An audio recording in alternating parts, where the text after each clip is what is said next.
Hey guys, dumating na yung package si JB. Ang laman niya ito, brand new motherboard. Hindi na unboxing kinulang siya. Ayan, micro ATX naman naman to. Ito, Asus Prime B660M AD4 micro ATX to. Aura 5. Tapos ang ano niya, CPU niya, ito. Intel Core i5. Ito. 12400F. Socket 1700. Tapos yung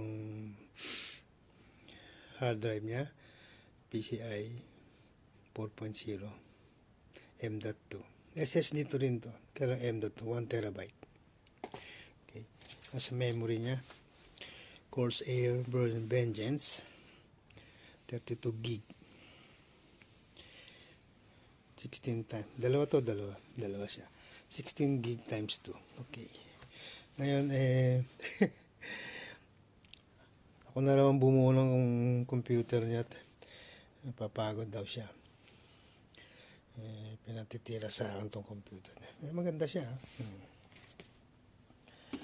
Maganda rin tong Asus. Yung computer ko, yung motherboard Asus din.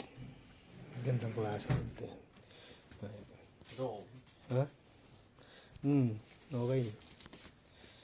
Kumichaw? Okay, bye.